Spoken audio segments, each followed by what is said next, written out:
I was fired by a sentence. No meeting, no review, no discussion. The email came at 9:06 a.m. Subject line, restructuring notification. Body. Due to current salary load optimization, your role has been eliminated effective immediately. Access revoked by 10 o'clock. Laptops collected. One last login from IT's side to transfer relevant permissions. Which, of course, they never understood in the first place. They said it wasn't personal, just a cost move, just numbers. But numbers don't build relationships, and numbers don't hold the weight of what was never written down. I'm Camille Ward. For 6 years, I managed the most volatile but highest value client in the portfolio, Client K.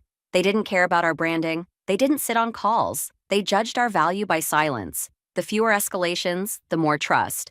My job wasn't to impress them. It was to ensure they never had to worry we'd break something again. And that kind of work doesn't fit in spreadsheets when a new boss wants to prove he's cleaning house. Nathan had been here 4 weeks when he asked for my salary band. 2 days later, he asked if Client K had really needed that much strategic handling anymore. I knew what was coming. I saw the signs, but what he didn't see, and never thought to ask, was what still ran through my hands at the time he cut them off. Before I walked out, I triggered one action.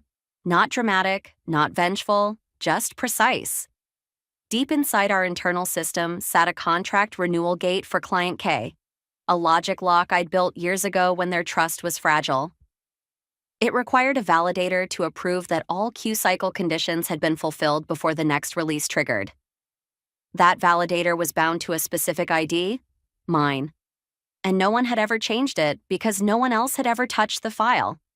It wasn't public, it wasn't tagged, it just worked, until the person holding the key got removed without a backup.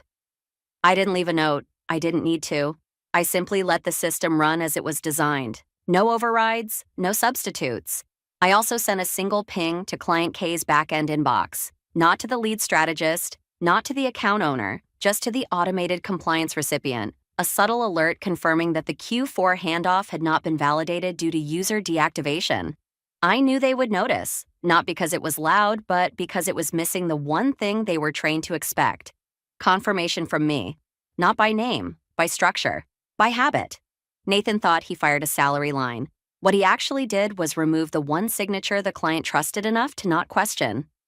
I didn't correct him. I didn't need to. I'd built that trust over years with quiet consistency.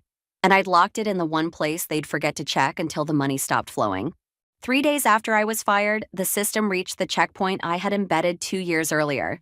It didn't crash. It didn't trigger alarms. It simply waited. Because that's what I designed it to do when the wrong hands tried to push it forward without the right confirmation. A silent validator field, buried 3 layers deep in the renewal logic for Client K, had not been satisfied. And so, the process halted. Inside the company, no one noticed. Nathan was busy pitching his Q1 cost-cutting success metrics to the board.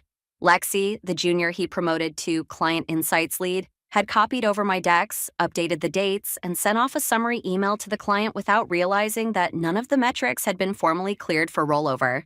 She wasn't careless. She just had no way of knowing that our contract's funding logic wasn't designed to be reset by someone who didn't know where the switches were. Client K noticed. They didn't reply to Lexi's email. They didn't follow up on the Q1 proposal.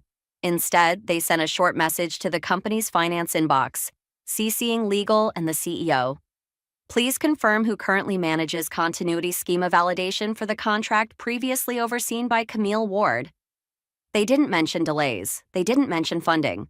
But the absence of both was louder than any escalation. Legal pulled the master agreement. Clause 8.6, continuity and schema integrity, named me explicitly as the validator for logic rollover. It stated clearly that any substitution of schema ownership required a signed acknowledgement from both the client and the original owner. There was no such acknowledgement on file. IT attempted to reassign the field. The system rejected the override. The key was tied to a locked schema object accessible only through a function I had created, which they had deleted along with my profile. No recovery path, no workaround. The logic didn't recognize them because they weren't meant to be there. Nathan called it a formality.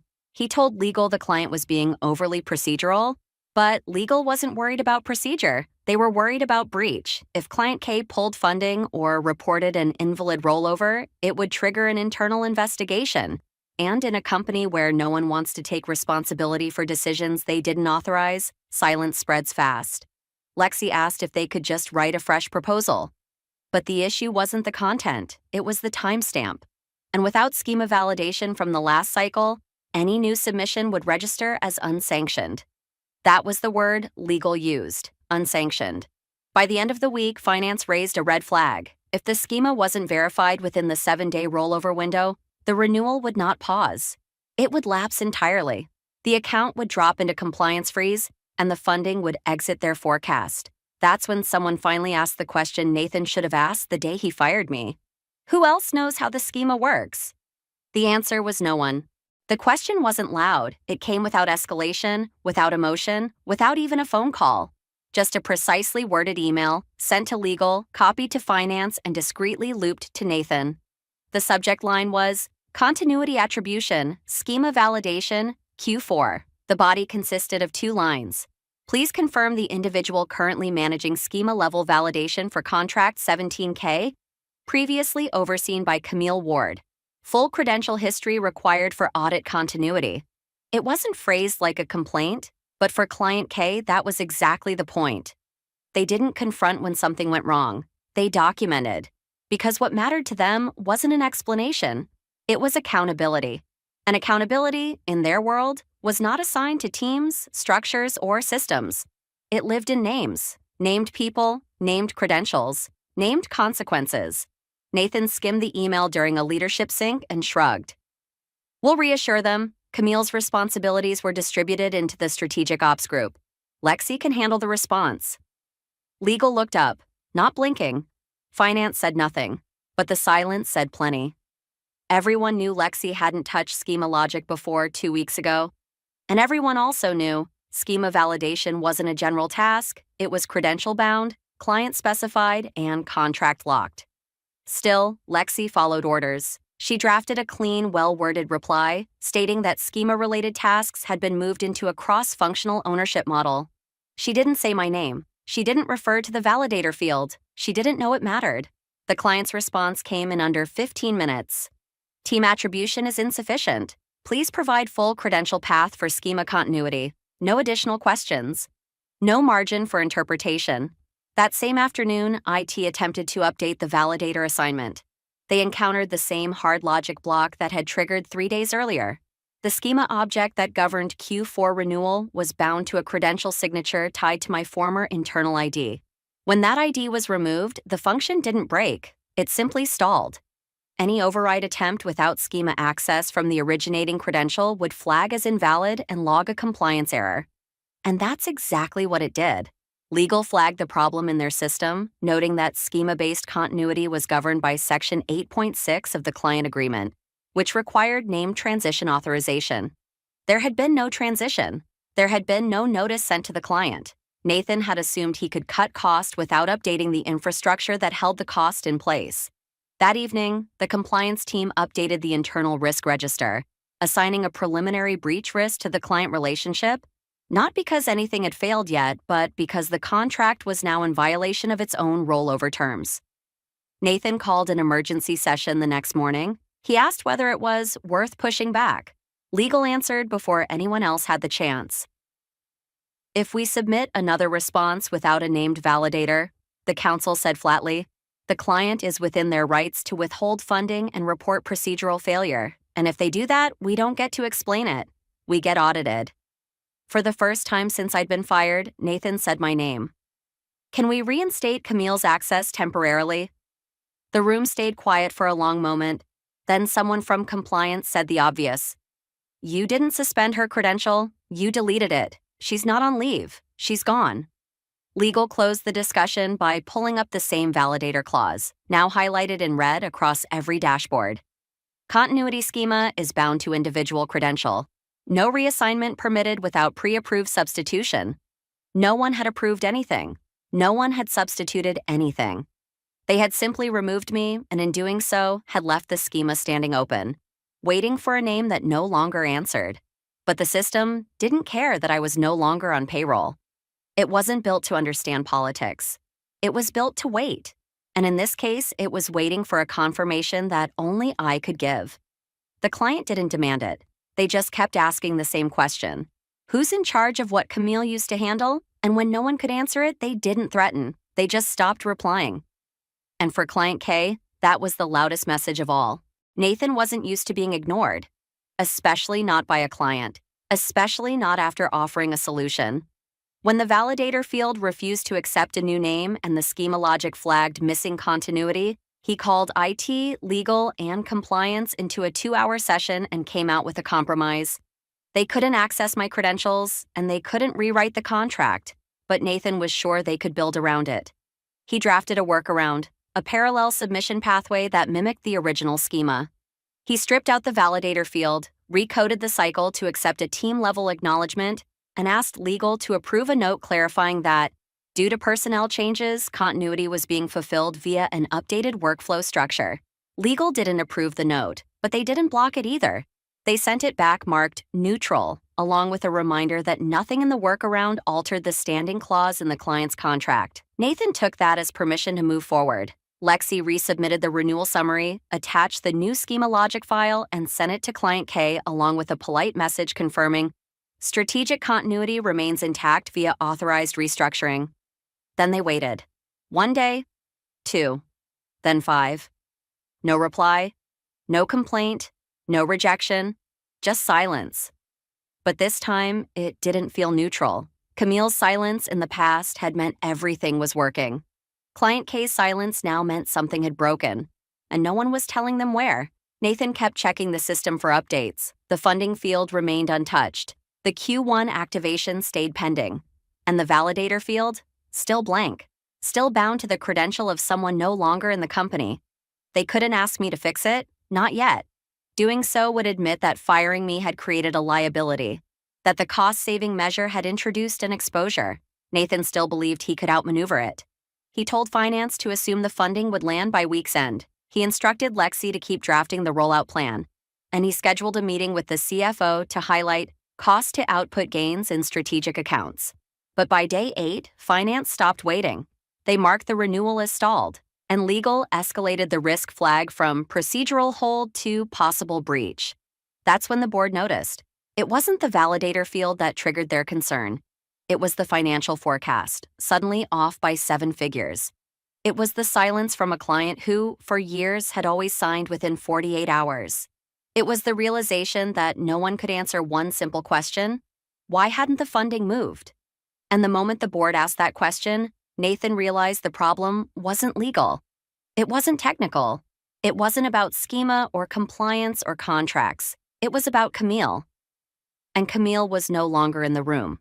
The board didn't care about the schema. They didn't care who built the logic, who rewrote it, or who approved the workaround. They cared about funding.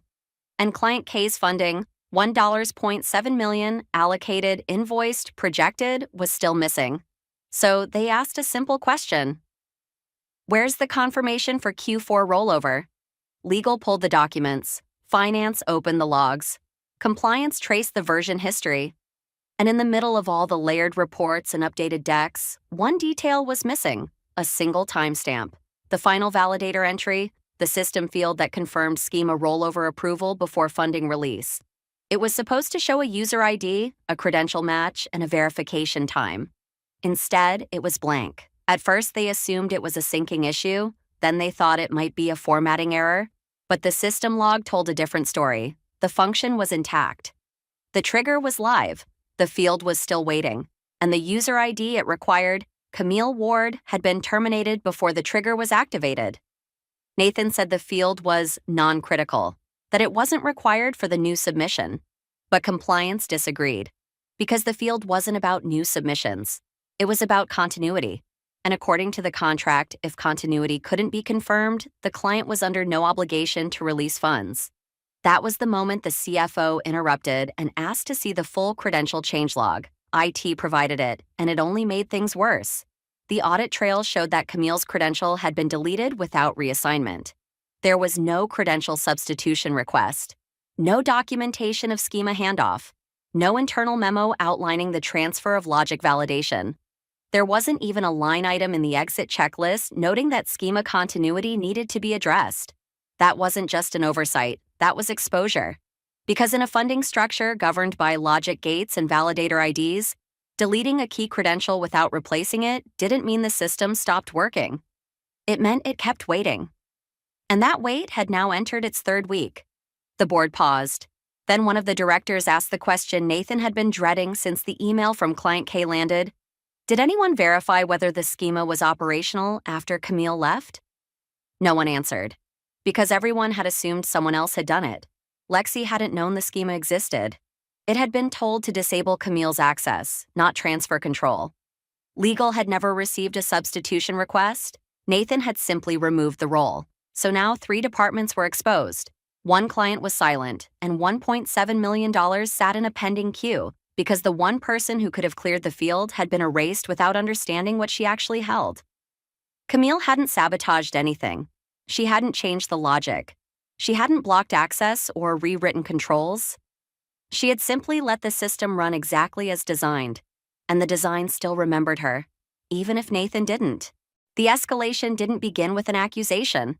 It began with a name, mine, appearing repeatedly in fields that should have been closed, cleared, or transferred weeks ago. When compliance submitted their internal report to prepare for the annual audit, 8 live fields across the Client K contract still listed Camille Ward as the active schema validator. These weren't legacy entries, they weren't archived, they were operational logic points, live within the system with no substitute credential attached. That detail reached the board 2 hours before the next executive review. What was supposed to be a routine funding reconciliation became a risk assessment, and the question they asked wasn't why the contract had stalled. It was far simpler. Why was someone who had been officially removed from the company still holding live validator tags in a 7-figure client account? The CEO didn't respond immediately. He turned to Nathan, who offered the same rationale he had been using since the delay first surfaced. Camille's work had been redistributed, and schema management had been integrated into a team structure. But this time, no one nodded. Legal stepped in, pointing directly at the schema object logs, and explained that the validator logic hadn't been reassigned. Not legally, not technically. The credential required to execute rollover was still bound to a now deactivated user ID. That user was Camille. There had been no credential override request, no client notification, and no replacement authorization, which meant that in the eyes of the system and in the terms of the contract, schema continuity had not been fulfilled. The CEO didn't raise his voice. He simply asked IT to pull the deactivation timeline. What they showed was worse than anyone expected. Camille's access had been revoked the same day she was terminated, but there had been no action taken to identify what logic had been dependent on her ID. There was no checklist, no reassignment memo, no technical trace. She had been deleted without a transition, and every dependent process had been left to idle in place. When compliance was asked to explain how this was allowed, they responded that the offboarding had been handled by HR, not risk operations. HR responded that schema was considered technical infrastructure and not covered under the personnel exit process. Nathan didn't offer further explanation. For the first time, there was no defense that sounded credible. The CEO asked one final question, aimed at the room, not at Nathan. Was anyone aware that schema continuity could not be fulfilled without Camille's credential before she was terminated? Silence followed. Because no one had even looked, that afternoon the company received a direct message from Client K. It wasn't long, and it wasn't emotional. It stated simply that until schema continuity was validated by the named individual listed in the original agreement, or a legally authorized substitute, they would be suspending all payment activity, pending internal review. The CEO left the meeting early. He requested a list of every account where Camille had been tied to logic execution. It wasn't because he wanted her back. It was because he finally understood. The system had never been rebuilt around her. They had just tried to run it without her, and the system had refused. When legal began their review, they weren't looking for a person. They were looking for a process, a record, a form. Anything that could prove Camille's departure had followed protocol. HR said the termination had been processed. IT confirmed that her credentials had been deactivated, but neither could produce a signed offboarding checklist. There was no documentation showing which workflows she had owned. No transition plan, no handover note. No confirmation that her logic responsibilities had been identified before she was locked out of the system. Compliance had assumed HR had managed it. HR had assumed her manager had filed it. And Nathan, the one who had made the decision, had assumed that once she was out, everything else would fall into place. What legal found was not a mistake. It was a vacuum. They requested a full offboarding log. The only document that existed was a generic exit email and a payroll closure confirmation. No workflow attribution, no audit handoff, no confirmation of client communication responsibilities, and most critically, no approval from risk or contract governance confirming that any schema-related functions had been reassigned. The absence of those records changed the nature of the issue. It wasn't just a technical hold. It was now a procedural breach. Without a record of her offboarding, Camille's deactivation had no documented authority, which meant, from a governance standpoint, her termination hadn't been fully executed. The company had deleted her access, but failed to replace the logic she held. And because no one had recorded what she controlled, there was now no clean path to rebuild what had been lost. The internal tone shifted. It was no longer a matter of patching a broken system. It was now a question of liability. The CEO asked legal what the implications would be if the client pursued non-compliance claims. They answered plainly. If we can't prove how her functions were reassigned, we can't argue that she wasn't still functionally in control of the contract when the failure occurred. That sentence changed everything, because it meant Camille wasn't just the person who had written the original schema. She was, in the absence of formal records, still the only person legally connected to it. And now, because no one had followed procedure, she held that position not because she asked for it, but because no one else had taken it away properly. That evening, the compliance team flagged 5 more systems that still listed her name in back-end credential structures. None of them had surfaced before because none of them had failed. Yet, the only reason the Client K issue had become public was because funding had stalled. But now the risk was layered. Camille wasn't a rogue operator. She wasn't even on the payroll anymore. But her presence in the architecture wasn't passive. It was structural. They hadn't cut her cleanly.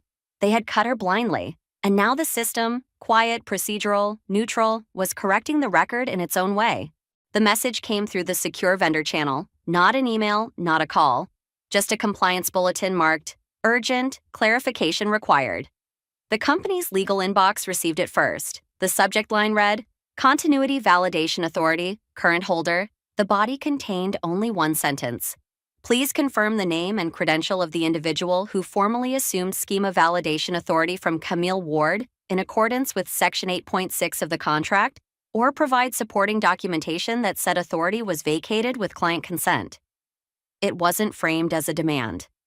But everyone in the executive suite felt the weight, because buried inside that line was the one thing they had tried to avoid: acknowledgement that Camille was still, by contract terms, the last confirmed authority on a structure now inoperative. No one knew how to respond. Compliance had already ruled out a legal override. Legal had already confirmed no transition had been signed. And now, the client wasn't just asking who was responsible, they were asking what gave anyone the right to speak on Camille's behalf at all. Nathan called a closed meeting with legal, finance, and IT. He asked if it was possible to retroactively assign schema authority. Legal said no. Doing so would be considered document manipulation. He asked if they could reply without confirming anyone by name. Finance warned that any vagueness would look like evasion. He asked if Camille's credentials could be reactivated temporarily. It responded that her profile had been fully deleted, not suspended, and restoring it would trigger an internal log of policy breach. They had removed her as if she were disposable, but the structure had not. The schema was still coded to pause until the validator confirmed closure. That validator had never been changed. And now, the only way forward was to either restart the system entirely, at enormous risk, or find a way to involve the person they had fired without proper documentation.